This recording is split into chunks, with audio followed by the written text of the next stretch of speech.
Kabar gembira untuk kita semua. Kini Zu hadir untuk menghibur kalian semua. Ya you know lah.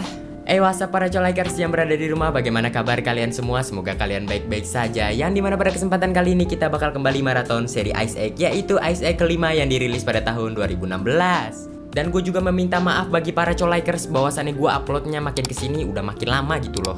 Tapi kalian gak usah bersedih kembali dikarenakan gue mulai ke depan akan upload semakin sering, tapi nggak sehari sekalian dikarenakan hal itu cukuplah membuat gue capek. Dan kalian juga langsung aja pantengin di channel gue terus, dan juga gue bakal mengadakan voting-voting untuk film-film kedepannya yang bakal gue recap. Dan bagi kalian juga yang nggak mau ketinggalan Easter egg, makanya nonton sampai habis dikarenakan kalau udah habis gue bakal menambahkan Easter egg film yang bakal gue recap untuk kedepannya. Dan juga gue makasih banget guys bagi kalian yang udah ngirimin semangat dan juga pesan-pesan ke Instagram IMZoo untuk kembali merecap, dan makasih banget ya guys ya. Dan pokoknya gue ingin menyampaikan terima kasih sebanyak-banyaknya bagi kalian colekers yang berdiri di permukaan bumi ini, termasuk juga terlahir dari bapak dan mama. Tapi sebelum masuk ke dalam inti di dalam video kali ini, gue mau merekomendasikan kepada kalian semua suatu aplikasi yang bernama aplikasi Binomo. Dan BTW, aplikasi Binomo ini dapat membantu gue untuk mendapatkan income tambahan. Dan gua pasti tahu banyak dari kalian yang masih bertanya-tanya apa itu aplikasi Binomo. Aplikasi Binomo itu adalah sebuah trading platform online yang dapat menambahkan income tambahan bagi kalian. Pasti kalian masih bertanya-tanya, Bang, bagaimana cara menggunakan aplikasi Binomo ini? Don't worry, gua akan menjelaskan semua hal itu dengan menggunakan layar HP gua sendiri. Jikalau kalian sudah masuk ke dalam aplikasi Binomo, kalian harus mempelajari akankah arah grafik itu turun ataukah naik. Tentu saja di sini gue tidak akan menggunakan akun demo yang dikarenakan gue sekarang langsung menggunakan akun real gue. Daripada lama-lama, mending kita langsung aja trading di Binomo dengan nominal 700.000 dan juga batas waktu 15 detik. Dan di sini kita hanya tinggal menunggu hasilnya dan voila. Investasi di Binomo bisa banget buat jadi kesibukan atau aktivitas baru gua dan untuk menambah income tambahan. Kamu bisa mulai loh dengan modal 14.000 dan kamu bisa berpotensi untuk mendapatkan income tambahan seperti gua. Dan di sini ada nominal investasi kalian dimulai dari 14.000 sampai 14 juta. Dan gua juga ingin ngasih tahu kepada kalian semua untuk trading di platform Binomo ini harus berusia 18 tahun ke atas. Dan ingat juga namanya investasi, modal kalian bakal ikut beresiko. Dan sebelum masuk ke dalam filmnya, gue mau ngasih tahu kepada kalian semua bahwasannya gue memiliki kode promo, yaitu kode promo ini. Fungsi dari kode promo ini untuk mendapatkan bonus deposit di akun kalian. Dan langsung aja, bagi kalian yang mau download aplikasi Binomo di App Store maupun Play Store, langsung aja kunjungi di kolom deskripsi gue. Dikarenakan gue udah menaruh link downloadnya di sana, dan langsung aja jangan lupa stay to the santuy di aplikasi Binomo. Dan langsung aja masuk ke dalam inti di dalam video kali ini, Mang Editor. Intro skuy.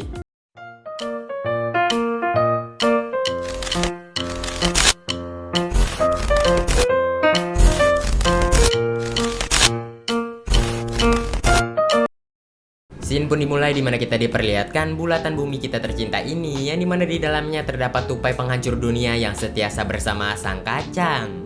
Dan seperti biasa, si tupai ingin menaruh kacangnya di permukaan es, yang dimana hal itu cukuplah tidak masuk di akal. Sesaat si tupai ingin menggetokkan kacang tersebut, tiba-tiba ia pun pada akhirnya terjatuh dan masuk ke suatu tempat. Si tupai penghancur dunia pun pada akhirnya ia pun terus menelusuri tempat itu hingga pada akhirnya ia pun menemukan seonggok balok es. Tupai penghancur dunia pun pada akhirnya langsung menggetokkan kacang itu ke dalam balok es tersebut hingga tiba-tiba hal aneh pun terjadi. Hal aneh itu berupa es yang tiba-tiba mencair, yang dimana ia ternyata berada di dalam UFO aka piring terbang. Dari situlah si tupai penghancur dunia yang tidak mengetahui bahwasannya kacangnya tersangkut di setir, ia pun pada akhirnya ingin menarik kacang tersebut. Usahanya itu terbilang sangat amat sia-sia, yang dimana hal itu mengakibatkan ia sendiri terbang keluar angkasa meninggalkan bumi kita tercinta ini. Dimana saking cepatnya UFO itu hingga menabrak bulan, lalu bulan pun pada akhirnya menabrak planet-planet lain, hingga planet-planet lain pun pada akhirnya tersusun menjadi tata surya.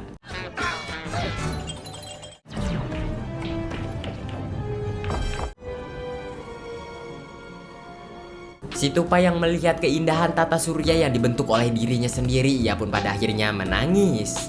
Namun tidak cukup sampai di situ saja, di mana air mata tupai penghancur dunia pada akhirnya mengenai salah satu kabel yang mengakibatkan ia terhempas dari UFO itu beserta juga dengan si kacang.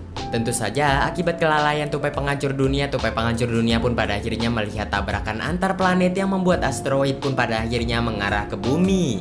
Dari sanalah baju tupai penghancur dunia aka baju astronotnya terlepas dari dirinya sendiri. Untungnya dia masih bisa bernafas dengan ya you know lah. Dan film Ice Age pun dimulai. Scene pun berganti ke permukaan bumi tercinta kita ini, yang dimana di sana kita pun diperlihatkan Manny bersama si Peaches yang sedang bermain hoki. Tak lupa juga di sana ada para posum yang sedang menjadi juri. Tiba-tiba muncullah seekor mamut lagi, yang dimana mamut ini tiba-tiba terjatuh dan mamut ini sendiri bernama Julian. Dan pas gue cari tahu dan gue selidiki lebih lanjut siapa Julian ini, dan ternyata Julian ini adalah tunangannya si Peaches. Di sana kita pun diperlihatkan raut wajah Manny yang sedih ketika ia yang akan melepas anaknya si Peaches ketika sudah menikah dengan Julian. Setelah hal itu, Ellie berserta juga dengan neneknya si Sid pun pada akhirnya datang, yang dimana mereka pun pada akhirnya menemui Peaches untuk membicarakan suatu hal. Yang dimana si Ellie berbicara kepada si Peaches bahwasannya ia meminta suatu bantuan. Tanpa sengaja Manny pun pada akhirnya mendengar obrolan itu, hingga pada akhirnya si Manny pun ingin membantu sang istri. Namun si Ellie tiba-tiba berkata bahwasannya ia hendak berdua saja dengan si Peaches dikarenakan hal ini adalah hal yang sangat amat rahasia. Manny pun pada akhirnya pergi dari sana bersama juga dengan si Julian. Di lain sisi kita pun diperlihatkan Sid yang hendak melamar pacarnya, namun apa yang terjadi ternyata pacarnya meminta putus kepada si Sid. Alangkah terkejutnya Aing ketika si Sid hendak melamar pacarnya yang baru pacaran selama 15 menit, ya dimana hal itu cukuplah tidak masuk di akal. Setelah hal itu, pacarnya si Sid pun pada akhirnya memutuskan si Sid, hingga pada akhirnya ia pun pergi dari sana dan meninggalkan si Sid seorang diri yang sedang galau segalau-galaunya. Di lain sisi sendiri, kita pun diperlihatkan Diego dan juga Manny, yang dimana mereka berdua sedanglah berbincang-bincang. Tak luput juga dengan kedatangan Sid, yang dimana Sid ini datang dengan penuh rasa galau. Setelah mereka berbincang-bincang sedikit di sana, mereka pun pada akhirnya langsung memutuskan untuk pulang. Sementara di luar angkasa sendiri, kita pun diperlihatkan tupai penghancur dunia, yang dimana dia ini pada akhirnya berhasil masuk ke dalam UFO-nya atau piring terbang. Di sana, ia pun pada akhirnya tanpa sengaja memencet salah satu tombol gravitasi yang membuat gravitasi makin memberat. Hal itu sontas membuat gravitasi makin memberat, hingga pada akhirnya ia pun memaksakan dirinya untuk menyentuh kacang tercintanya. Namun apakah yang terjadi? Sentuhan dirinya kepada kacang tercintanya membuat kacang itu pun pada akhirnya bergerak menuju dirinya, hingga membuat ia pun pada akhirnya terlindas oleh kacangnya sendiri. Setelah hal itu, kita pun diperlihatkan beberapa asteroid yang sedang menuju bumi, ya dimana hal itu cukuplah amat sangat berbahaya. Kembali lagi kepada Manny bersama kawan-kawan, yang dimana mereka pun pada akhirnya tidak melihat sepeser orang pun. Mereka pun pada akhirnya merasa curiga, namun tiba-tiba Ellie pun muncul dan mengasih surprise kepada si Manny bahwasannya hari ini adalah hari jadian mereka. Setelah hal itu, orang-orang pun pada akhirnya keluar dari tempat persembunyian mereka dan mengasih surprise kepada si Manny juga. Manny yang menyadari bahwasannya dirinya lupa mempersiapkan kado untuk si Ellie, ia pun pada akhirnya langsung merasa was-was. Dari sanalah Manny pun pada akhirnya tidak bisa berkata sepatah kata pun dikarenakan ia lupa mempersiapkan kado. Setelah hal itu, tiba-tiba beberapa asteroid pun datang ke bumi, ya dimana asteroid-asteroid itu mirip dengan kembang api atau yang bahasa singkatnya adalah petasan.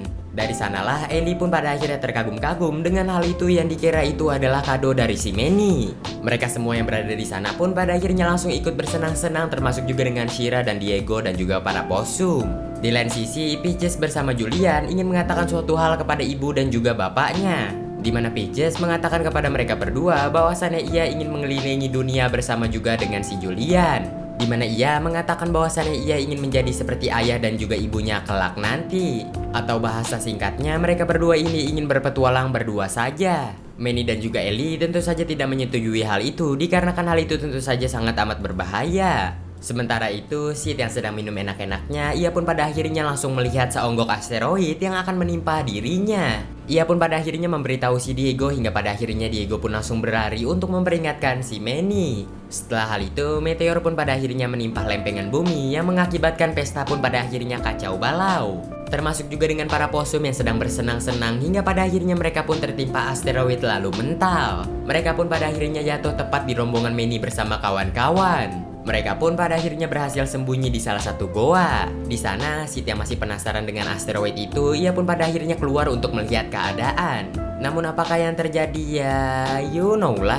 Setelah hal itu, scene pun berganti ke salah satu asteroid yang dimana asteroid ini dapat menembus lempengan es. Hal itu jugalah yang mengakibatkan asteroid itu masuk ke dalam dunia bawah tanah. Setelah hal itu, scene pun berganti ke 3 ekor dinosaurus yang dimana 3 ekor dinosaurus ini adalah bapak dan juga kedua anaknya. Yang dimana mereka bertiga ini membegal salah satu dinosaurus, namun mereka tidak menusuk dinosaurus itu melainkan mereka hanya mengambil telurnya saja. Mereka bertiga yang hendak pergi dari sana, namun tiba-tiba Buck yang sedang mandi pun pada akhirnya menyadari bahwasannya di daerahan dia pun pada akhirnya ada pembegalan hingga pada akhirnya ia pun turun tangan. Di mana Buck yang ingin membantu ibu dari dinosaurus tersebut langsung melawan ketiga ekor dinosaurus yang bisa terbang tersebut. Baku hantam di antara mereka bertiga pun tidak bisa terhindarkan kembali, yang dimana pertarungan itu pun ujung-ujungnya bakal dimenangkan oleh Buck yang sambil bernyanyi.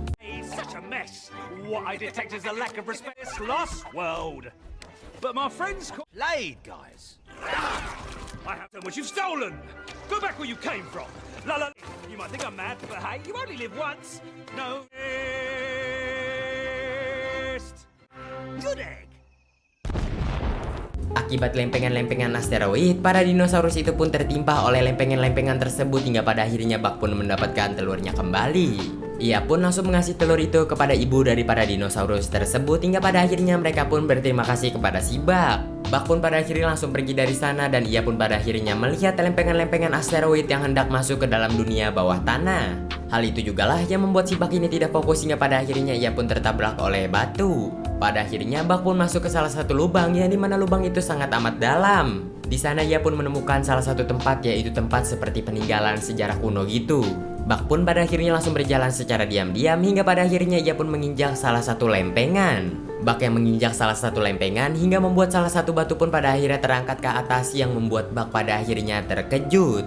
Setelah hal itu jugalah kita pun beralih kepada Manny bersama kawan-kawan yang melihat kehancuran bumi kita tercinta ini. Mereka yang masih keheranan entah apa yang menimpa bumi ini hingga pada akhirnya mereka pun mendengar suara yang sangat amat keras dari salah satu lubang yang berada di sana. Manny bersama kawan-kawan pun pada akhirnya menghampiri lubang itu, lalu mereka pun melihat sekilas hingga tiba-tiba muncullah Buck yang berada dari dalam sana. Buck pun meminta bantuan si Manny untuk mengangkut batu yang tadi hingga pada akhirnya Manny pun menarik tali yang sudah dibawa oleh Buck hingga pada akhirnya batu itu pun tiba. Di sana mereka semua pun pada akhirnya saling kangen-kangenan terlebih dahulu. Setelah hal itu Buck pun ingin menjelaskan suatu hal kepada Manny bersama kawan-kawan, yang dimana Buck pada akhirnya mengatakan bahwasannya ia menemukan batu ramalan. Jadi tuh gini, setiap 100 tahun sekali bakal ada asteroid yang menimpa bumi kita tercinta ini. Dan asteroid yang paling besar akan menimpa bumi di tempat yang sama setiap 100 tahun yang akan datang. Seperti 200 tahun yang lalu, yang dimana 200 tahun yang lalu asteroid itu menimpa bumi dan memunahkan salah satu hewan. Dan maju lagi 100 tahun yang lalu, yang dimana asteroid pada akhirnya menimpa bumi kembali dan memunahkan dinosaurus. Dan 100 tahun yang akan datang, aka hari esok adalah 100 tahun, asteroid itu bakal datang kembali ke bumi dan akan memunahkan populasi mamut. An asteroid hit. Boom! Bye-bye! Mountain range asteroid. Boom! Bye-bye! Bye-bye! Dari sini kita bisa menyimpulkan bahwasannya tupai penghancur dunia berarti ada setiap 100 tahun sekali. Dan berarti selama ini tugasnya tupai penghancur dunia hanya untuk membersihkan bumi kita tercinta ini. Setelah hal itu, Buck pun mengasih tahu kepada mereka semua bahwasannya 100 tahun yang akan datang adalah hari esok. Para posum pun pada akhirnya memiliki spekulasi bahwasannya kita harus pergi ke dunia bawah tanah untuk menghindari yang namanya asteroid yang paling besar. Buck pun pada akhirnya menolak mentah-mentah usulan tersebut, yang dimana mereka pasti ujung-ujungnya akan mati hingga pada akhirnya Buck pun memiliki rencana. Yang dimana mereka semua akan pergi ke tempat jatuhnya asteroid setiap 100 tahun sekali, yang dimana asteroid itu pasti jatuh di tempat yang sama. Buck bukan sembarang mengusulkan hal itu, dikarenakan siapa tahu di sana pasti ada jalan keluarnya. Manny bersama kawan-kawan pun pada akhirnya mendiskusikan terlebih dahulu hingga pada akhirnya mereka semua pun setuju. Setelah hal itu perjalanan pun dilakukan, yang tentu saja perjalanan itu dikomandoi oleh the king and the number one because the only, yaitu the Buck. Setelah hal itu tiba-tiba muncullah 3 ekor dinosaurus, yang dimana 3 ekor dinosaurus ini masih kesal kepada si Buck.